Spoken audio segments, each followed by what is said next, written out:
How you doing? I hope you're doing well. I am having an amazing day. But I wanted to talk today about the energy of the masculine and feminine because for me, I've been really trying to drop into my feminine more. And the feminine energy is all about receiving with grace and allowing people to help us and to take care of us, to be soft, to be warm, to be in our feeling body, to be grounded in our body. And the masculine, they can be grounded in their body as well, but the masculine is like task oriented, coming up with solutions. And the masculine really, when they're balanced, they really want to take care of their feminine. It's their highest calling to nurture their feminine partner, to make sure she has what she needs, to really honor her and want to help her. And as a strong, independent woman, it's always been hard for me to receive help. I want to do it myself. And it's interesting today because there's a new grocery store. Well, not new, but they reopened Publix here in New Smyrna. And so I went in and I have my groceries in the cart and I am in line and I'm putting everything on the conveyor belt. And I happen to grab the eggs. I have an 18-pack egg and it flips and some of the eggs came out.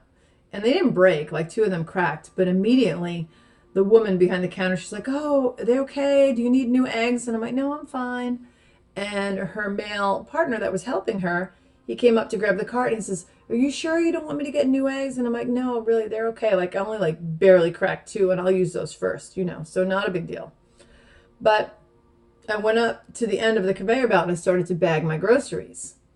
So I worked at a checkout a long time ago when I was a teenager, and so I know how it goes. And I like to do my own. I don't want people to be stuck behind me in the line waiting because I paid for $400 worth of groceries, and this woman has to like bag everything for me, and I'm like helpless. It's ridiculous. So let me do my own. But the man that was helping, he came back from my cart and he says, "Oh, I got that." And I'm like, "Okay, great. And I'm learning to step into my feminine to allow a man to help me without saying, "No, I got that," or "Of course I can do it." I mean, obviously, I'm not handicapped. My hands work, I'm fine. But I allowed him. I'm like, "Yeah, I'm gonna lean back. I'm gonna allow this man to help me." That's just, and thanked him so much. And then I'm getting ready to push the groceries out. And he said, "Well, can I help you out with that?" And I almost wanted to say no because it's really hot out. Like it's probably the high 80s, maybe 32 Celsius. It's hot, and it's muggy. It's very humid today. And my initial thought was, nope, I'm not going to let this guy go out. Like he's working hard. It's really nice and cool in here with the air conditioning. But I thought, yes, yes, I would love you to help me. Thank you so much. And I walked beside him as he pushed my cart out. And we were walking to the car. And I said, "Thank you so much for taking this out for me." And he's like, "Oh, yeah, you're welcome." I said, "It's really hard for me. I really have always been so independent and I don't need help, but I'm in this program where I'm trying to drop more into my feminine and allow help from a masculine person." And he said, "Oh, that's great." He says, "Well, I find it like this. It's the way you phrase things." He said, "If I said, 'Can I help you?' you might be like, 'Yeah, I don't need your help. I got this.' But if I said, 'May I assist you with that?'" And we kind of laughed. I was like, "That's great. Yeah, please assist me." And so I went all the way to the car and he says, "Where would you like them? In the back seat or in the trunk?" And I said, "Yeah, the trunk is fine." And so, I opened the trunk and he put all the groceries in there and I thanked him again. And as I'm getting ready to say goodbye, and his name's Herbert, it's on his name tag, I said, "Oh, I'm Dina. Thank you so much, Herbert." He's like, "You're welcome." And he walks and he opens the front door for me. And he says, "There you go." He's like, "Have a great day, Dina." And I'm like, "Oh, thank you so much. That's so sweet. Which reminded me of my friend Herb in Mount Shasta, who I jokingly refer to as my half husband, only because like he was my handyman. He was a good friend, and we would trade massage for his amazing work that like a husband would do. But I didn't have to deal with him all day like a real husband. So I was like, "You're like my half husband." But then I think he got a little insulted. He's like, "I wouldn't call you a half friend." I'm like, "Okay, I'll take that away. He's such a good friend." So this guy Herbert reminded me of Herb, and I was like, "Oh, it's so sweet. I got to like enjoy this man taking care of me." And it's just funny how we can like put up, well, like, no, I don't need it. My uncle Bob, my dad's brother, nicknamed me Little Miss Independence when I was like 2 because I was like, "No, no, I do it myself." And my granddaughter Reagan, who'll turn 4 in not January, July. She's the same way. She's like, I do it my own self, but she doesn't want help. Also has the moon in Aries like me, so it's kind of genetic. But the synchronicity of all that dropping in, I noticed today when I was reading this. I'm reading a book. I forget the title of the book, but in there's a quote from Brene Brown, who is a researcher that researches shame and vulnerability. She's got a TED Talk that's gone viral a few years back. Like, if you don't know who she is, Brene Brown, check her out. She's amazing. But this one quote, she speaks about vulnerability. And it says, vulnerability sounds like truth and feels like courage. Truth and courage aren't always comfortable, but they're never weakness. And it's true. Like, I'm not weak. I could have hauled those groceries out myself. But to be the soft, receptive feminine and the masculine wants to take care of me, I'm going to allow that. And it's really sad when you have the imbalance in the masculine feminine within yourself, because we both have male female, where as a woman I'm out of balance. So when a man goes to help me, I'm like, nope, I don't need your help, I got this. I step into my masculine.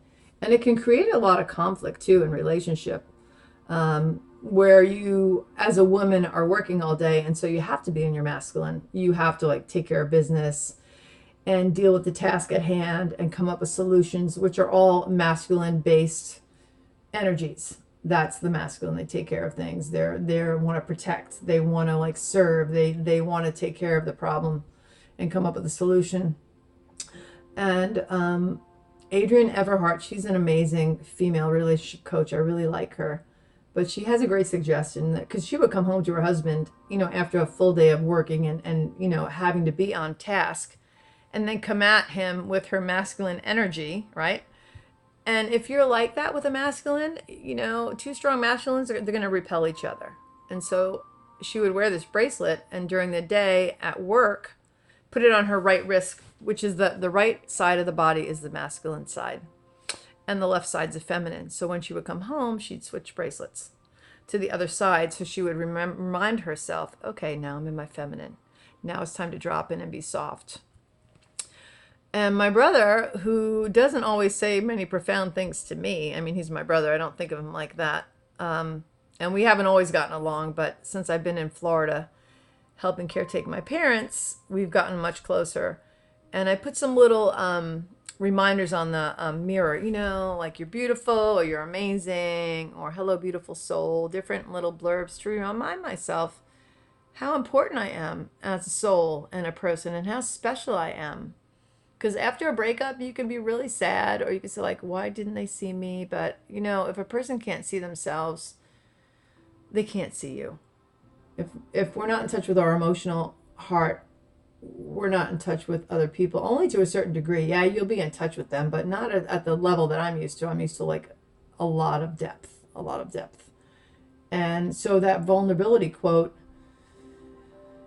speaks to me, because if you don't allow yourself to be vulnerable with your most beloved in your life, you're not going to be seen. You're never going to go deep. It's going to be like skimming. It's like skimming a rock across the lake. It only gets so far and that drops, and it's never to be seen again.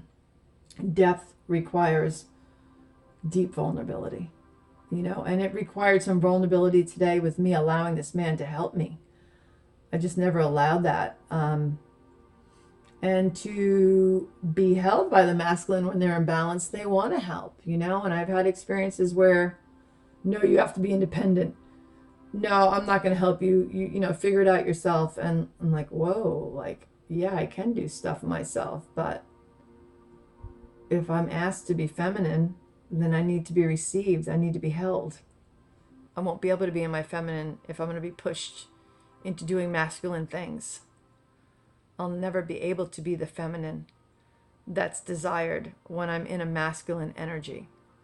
And of course, I've done a lot of things that were very unskillful, and you push back when somebody pushes against you, especially if you have a strong warrior spirit like I do. I'm like a massive warrior, and it can be really hard to drop into that vulnerability.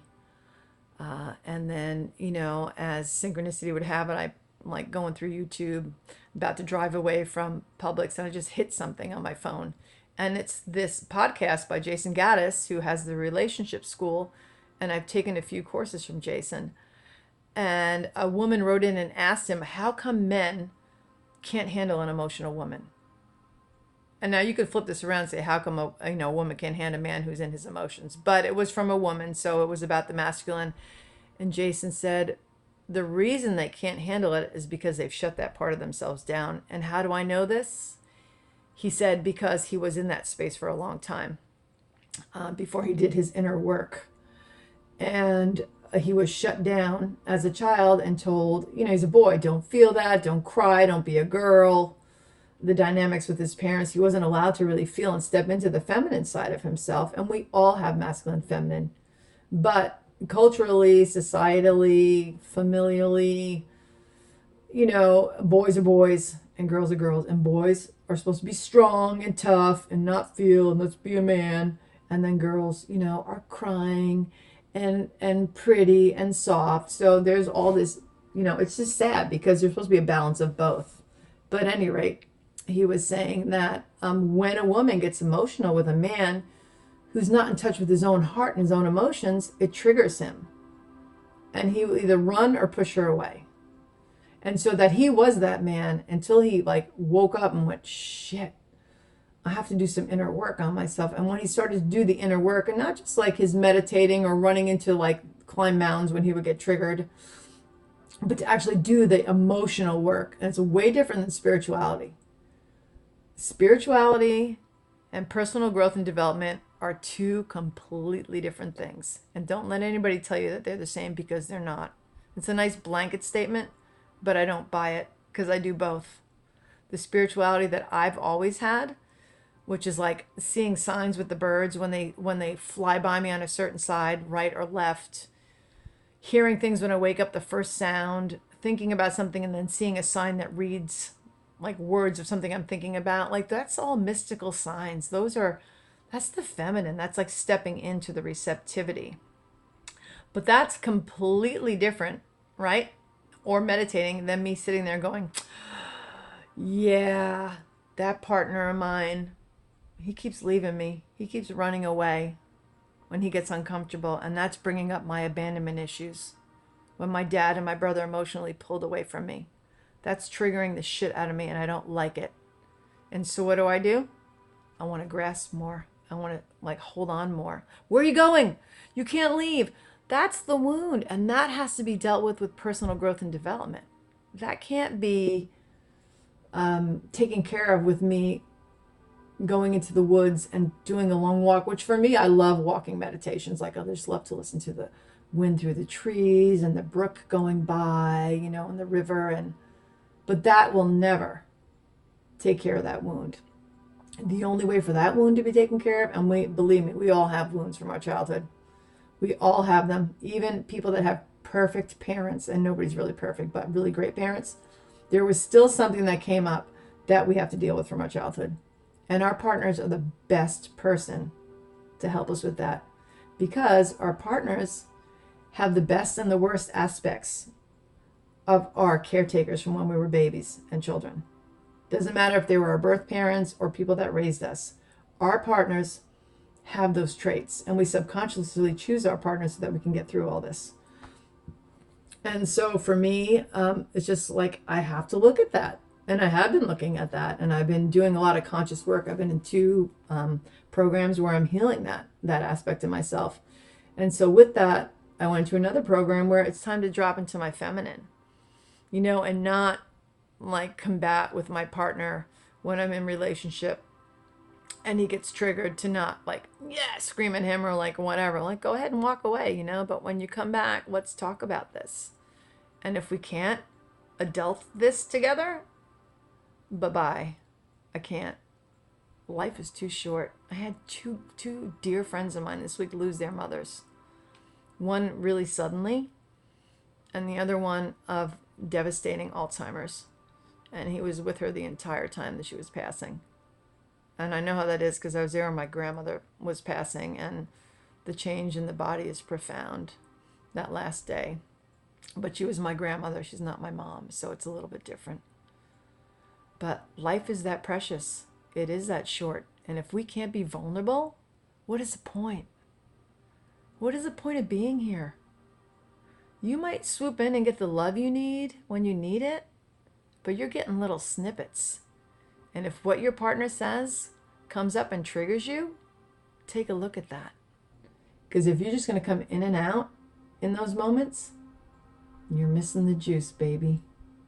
You're never going to have that depth until you heal yourself. And the reality is, we all need to heal ourselves. And my brother came out of the bathroom yesterday, and I have all those sayings I said that I put up, and he's like, "Oh, the mirror is speaking to me." And I was like, "Yeah, oh yeah, oh, I have those sayings. It's to remind me that I'm beautiful, I'm special, I deserve to be seen." And he says, "Well, just don't become jaded." I couldn't even believe he said that. Like, he never says stuff like that. And I might have even just said that a few minutes ago. I just have so much on my mind. But life is too short to not work through our stuff, and to have the insight that when something goes wrong, that you can get help, that it's okay to get help. Like, people go out and ask for help all the time, That's why we have therapists and people that help. We go to the doctor when our physical body's sick. We go to a psychologist, psychiatrist when something's going on mentally, and in the same respect, it's like when there's something relationally and there's other people that are doing it way better than you, it's okay to get help from them. It's perfectly okay. If we knew to do it better, we'd be doing it better, right? I mean, most of our parents didn't know how to do it any better. There's just so much that we can do, but the vulnerability part was like allowing myself to be vulnerable today. It really felt good. Like, I felt like a queen when I walked away. I'm like, all right. Because part of me would have felt guilty before about accepting help because I'm able-bodied. I can carry my own groceries. I don't need you to be outside in the heat sweating and then you got to run back in. Like, ridiculous. But I thought, nope, I'm going to drop in. So what's year 54 going to bring for me? I don't know. But I'm thinking about last year when I woke up in England in a house of a girlfriend. She really made my birthday super special. It should have been a different way for me on my birthday last year, but it wasn't, and it was a lot of my own doing because I wasn't strong in my boundaries, but that's okay. She took me to this amazing estate where she works in the gardens, this walled garden and like 11 ponds, I think, or 9 ponds. And that was how I started my birthday, It was just incredible. So tomorrow, as my grandmother would say, God willing, you'll wake up. I'll have year 54, which put together in numerology is a 9. It's transformation. And with Pluto and Saturn now sitting on the South Node of clearing out past karmic things that are no longer working and propelling us towards the North Node in Cancer, which is all about feeling and nurturing and love and mothering, and like being in that receptive energy, I'm ready. Like, let's go. Let's go. But I won't do it, any other way than being fully conscious and aware that I create my own shadows and I can create my own healing. And until those shadows are looked at, I'm not seeing the full picture, and I deserve the entire full picture. So do you. I hope you guys have a great rest of the weekend and a beautiful day. Bye.